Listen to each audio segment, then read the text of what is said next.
ચેતનાની શિખરયાત્રાનો અનુવાદ. અગોચર સૃષ્ટિનો મહાન પ્રવાસી. સાધનાખંડ પ્રથમ. લેખક શ્રદ્ધેય ડૉક્ટર પ્રણવ પંડ્યા. ઓડિયો 11. ભાગવત ભૂમિનું સેવન. સન 1924નો પ્રથમ યા બીજો મહિનો ચાલી રહ્યો હતો. શ્રીરામ પોતાના પણ પાઠવવામાં આવ્યું હતું. તાઈજીએ પણ ત્યાં અગાઉથી જ પહોંચી જઈ પિયરનું કામકાજ માથે ઉઠાવી લીધું હતું. જ્યારે શ્રીરામ તથા રૂપકિશોરજી શર્માજી કથાનો આરંભ થાય તે પહેલાં એક દિવસ અગાઉ આંબલખેડાથી નીકળી સહપૌ ગામ આવવા ચાલી નીકળ્યા. તેઓ રસ્તામાં વિસામો ખાતા, વટેમાર્ગીઓ સાથે વાતચીત કરતા યોગ્ય સમયે ત્યાં પહોંચી પણ ગયા. તે પહેલાં વાટમાં ચાલતા ચાલતા પુત્રે પોતાના પિતાને કેટલાક પ્રશ્નો પૂછ્યા, અથવા એમ કહો કે છપકોવાળી ઘટનાના સમયે તેમના મનમાં ઉદ્ભવેલ કેટલાક સવાલોનો ખુલાસો કરવા વિનંતી કરી. તે પૈકીનો એક સવાલ એ હતો કે આપ ભાગવતનો ઉપદેશ તો આપો જ છો, તો પછી આપે જો ધાર્યું જ હોત તો ભાગવતના પ્રમાણ દ્વારા છપકોની સેવાને ઉચિત સાબિત કરી શકો તેમ હતા, છતાં પણ આપે કલ્યાણ પંડિતને ગાયત્રી ઉપાસનાનો દાખલો કેમ આપ્યો? તેમનો આ પ્રશ્ન મુદ્દાનો પણ હતો, સાથે સાથે એ રૂપકિશોરજીને મૂંઝવનારો પણ હતો. તેમણે તેનો જવાબ આપતા સમજાવ્યું કે મેં એમને એટલા માટે ગાયત્રી મંત્રની ઉપાસનાનો દાખલો આપ્યો હતો કે શ્રીમદ ભાગવત જ નહીં બલકે તમામ શાસ્ત્રોના ગ્રંથો પણ એનો જ વિસ્તાર છે. એ એક બીજ રૂપ છે. એ જવાબ સાંભળી શ્રીરામ બોલ્યા, પિતાજી, મેં પણ આપની કથા સાંભળી છે. એમાં ક્યાંય પણ ગાયત્રી મંત્રનો અહો મહિમા લખવામાં આવ્યો જ નથી. તો તેમના પિતાશ્રીએ જે જવાબ આપ્યો તેમાં માર્ગદર્શન છુપાયેલું હતું. તેમણે કહ્યું, તારે જ એ મહિમાનું સંશોધન કરવાનું છે. અત્યારે તો તું એના શાસ્ત્રીય પક્ષને સમજી લે. તેનો શાસ્ત્રીય પક્ષ એ છે કે શ્રીમદ ભાગવતનો આરંભ ગાયત્રી મંત્ર દ્વારા જ થાય છે. ભાગવત પુરાણનો પ્રથમ શ્લોક જ ગાયત્રી મંત્રની વ્યાખ્યા છે. એમાં ગાયત્રી મંત્રના અનેક પદો અને અર્થ વિદ્યમાન છે. એ શ્લોક કનો અર્થ થાય છે, જેનાથી આ જગતની ઉત્પત્તિ, પોષણ અને વિનાશ થાય છે. કારણ કે આકાશ વગેરે તત્વોમાં એનો સમાવેશ પણ છે અને એમાં એનો અભાવ પણ છે, જે સર્વજ્ઞ છે, સર્વશક્તિમાન છે અને પ્રકાશ રૂપે છે. જેણે સંકલ્પ માત્રથી બ્રહ્માજીને વેદનો ઉપદેશ આપ્યો, જેના સંબંધમાં મોટા મોટા વિદ્વાનો પણ મોહિત થઈ જાય છે.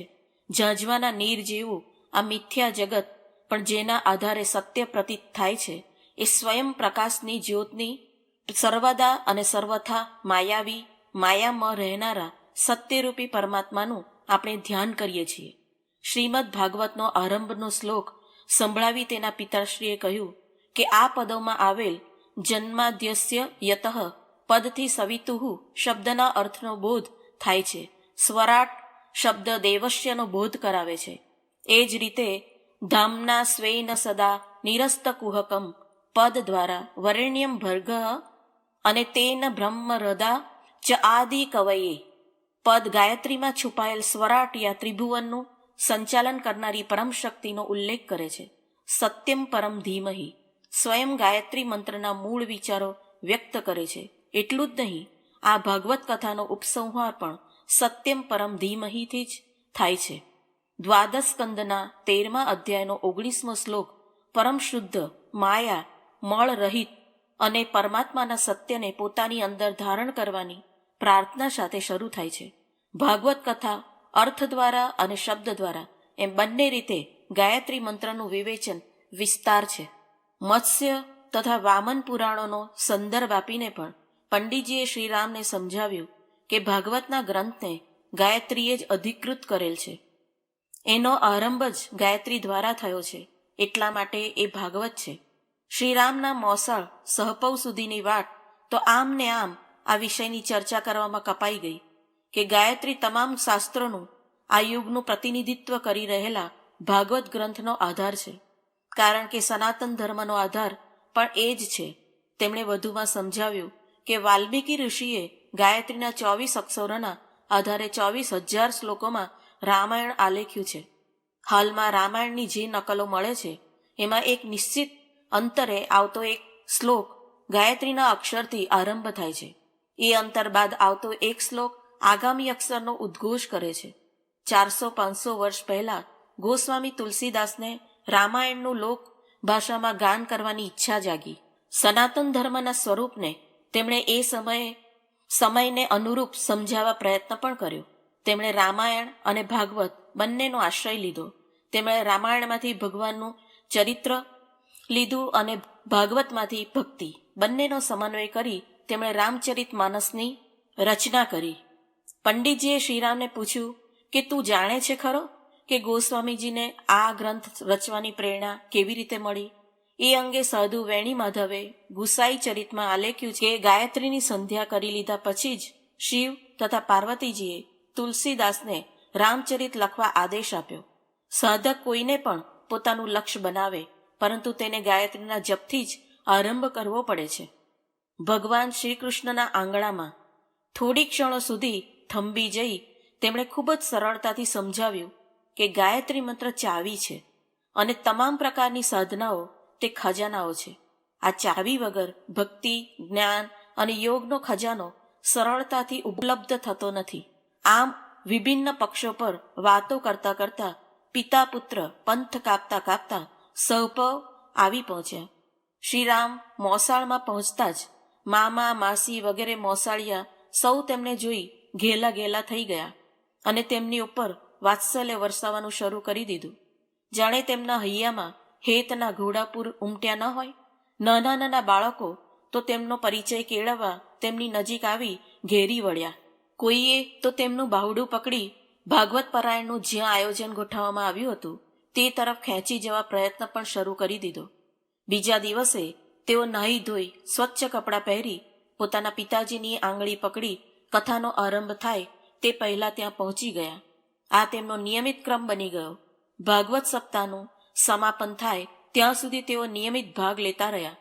એ દરમિયાન પંડિત રૂપકિશોર શર્માજી શ્રીરામ સાથે ગાયત્રીના મહિમા, શ્રીમદ ભાગવત અને ધર્મ પર વિસ્તૃત ચર્ચા કરતા અને તેમના મનમાં ઉઠતા પ્રશ્નોનું સમાધાન કરી દરેક વાત સમજાવતા રહ્યા. બીજી બાજુ શ્રીરામનું મન પણ એ વાતોમાં અને ચર્ચાઓમાં સારી રીતે લાગી રહ્યું હતું. અર્થાત એ વાતો તેમને ખૂબ જ ગમતી. એમાં જ મગ્ન બની રહી ધ્યાનપૂર્વક સાંભળી રહેતા. ભાગવત સપ્તાહ પૂરી થઈ ગઈ. એ જ દિવસે પિતા પુત્રે પાછા ફરવા તૈયારી શરૂ કરી દીધી. તાઈજીને પણ તેમની સાથે નીકળવાની ઈચ્છા થઈ આવી, કારણ કે તેમણે આંબલખેડા સુધી મૂકવા કોઈ વ્યક્તિને આવવું પડે તેમ હતું. એટલે સાથે જ નીકળી જવા દ્રઢ નિશ્ચય કરી લીધો. સાથે જવાનું નક્કી થઈ જતા તાઈજી પંડિતજીને ઉદ્દેશીને બોલ્યા, આપણે આટલે સુધી આવ્યા છીએ તો મથુરા તો પાસે જ છે. આપને કોઈ તકલીફ ન હોય તો ચાલો ને આપણે દ્વારકાધીશના પણ દર્શન કરી લઈએ. પછી ત્યાંથી સીધા જ આંબલખેડા જવા નીકળી જઈશું. પંડિતજી તાઈજીને ઘડી કાઢેલ નવી યોજનાના કારણે વેડફાઈ જનારા સમયનો તાગ મેળવવા વિચારમાં પડી ગયા. તાઈજીએ પોતાની ઈચ્છાને વધુ વજૂદવાળી બનાવવા શ્રીરામને આગળ કર્યા અને કહ્યું કે શ્રીરામ પણ આપણી સાથે જ છે. એણે પણ દ્વારકાધીશના દર્શન કર્યા નથી, તો તેમના દર્શન કરવાની સાથે યમુના મૈયાના પણ દર્શન થઈ જશે. તાઈજીની ઈચ્છા સાંભળી પંડિતજી ખડખડાટ હસી પડ્યા અને તેમણે તાઈજીની ઈચ્છા પૂરી કરવા મથુરા થઈ આંબલખેડા પાછા ફરવા સુધીની યોજના બનાવી દીધી. વ્રજની ધરતી પર છાયો પૂરો પાડતા ઘટાદાર વૃક્ષોનો હંમેશા અભાવ જ રહ્યો છે. રેત, ધૂળ અને માટીથી ખરડાયેલા રસ્તાથી વટેમાર્ગો અને યાત્રાળુઓને ખૂબ જ મુશ્કેલી વેઠવી પડતી. પરંતુ જે દિવસે પંડિતજી મથુરા જવા નીકળ્યા હતા એ દિવસોમાં તે શિયાળાની ઋતુ ચાલી રહી હતી. કડકડતી ઠંડીથી સૌ કોઈ ધ્રુજી રહ્યું હતું. એટલે સહપવથી મથુરા જતા કોઈ પણ પ્રકારની અગવડ ન પડી. તડકાએ ઠંડીને દૂર જ ભગાડી દીધી અને મધ્યાહ્ન ઢળે તે પહેલા જ પંડિતજી સહકુટુંબ લગભગ મથુરા પાસે આવી પહોંચ્યા. માંડ 2-3 માઇલ બાકી રહ્યા હશે તે પહેલા દૂર દૂર એક નાનકડી ટેકરી દેખાઈ. એની ઉપર આવેલા મંદિરની ધજા મુક્ત રીતે ફરકી રહી હતી. મંદિરમાંથી ઘંટનો અવાજ આવતો સ્પષ્ટ રીતે સંભળાઈ રહ્યો હતો. એનાથી એવું લાગી રહ્યું હતું કે દર્શન કરવા માટે શ્રદ્ધાળુઓની અવરજવર ચાલુ હશે. શ્રીરામે પોતાના પિતાજીને પ્રશ્ન કર્યો, આ કોનું મંદિર છે? શહેરની બહાર હોવાથી એનું અનુમાન લગાવ્યું કે કદાચ કોઈ ગ્રામ દેવતાનું મંદિર હશે. આ વિસ્તારમાં શહેર કે ગામડાનો સીમાડો શરૂ થાય તે પહેલા દરેક જગ્યાએ આ પ્રકારના દેવ સ્થાનકો હોય છે. શ્રીરામે ત્યાં જઈ દર્શન કરવાની ઈચ્છા વ્યક્ત કરી. પંડિતજી તાઈજી તથા શ્રીરામ સાથે આવેલા અન્ય શ્રદ્ધાળુ લોકોને લઈને ટેકરી પર ચડી ગયા. મંદિરમાં ભગવાન શ્રી ગોવિંદજીની મૂર્તિ મંદ મંદ હાસ્ય વેરતી શ્રદ્ધાળુ ભક્તજનોને દર્શન આપી રહી હતી. તેમના દર્શન કરી સૌ કોઈ ગર્ભગૃહની બહાર બનેલા એક ઓટલાને અડેલી આરામ કરવા લાગ્યા.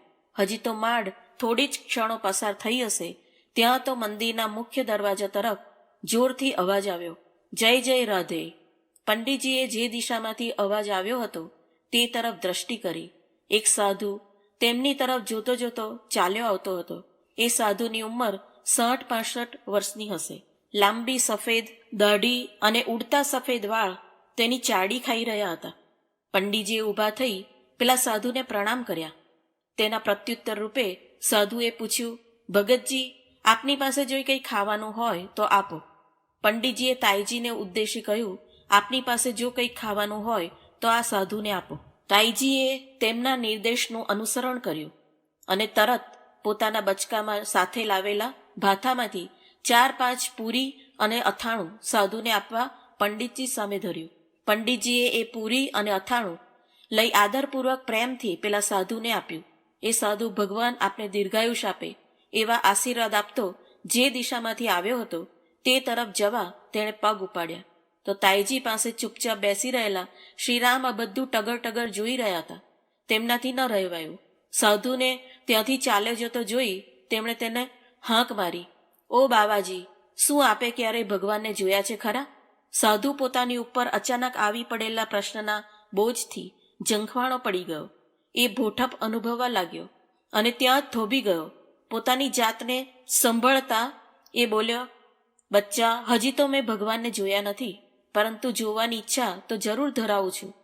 તેમને પ્રાપ્ત કરવા જ હું વ્રજની આ ધરતી પર ભટકી રહ્યો છું. આટલું કહી સાધુ બાળકની મુખમુદ્રા નિહાળવા લાગ્યો.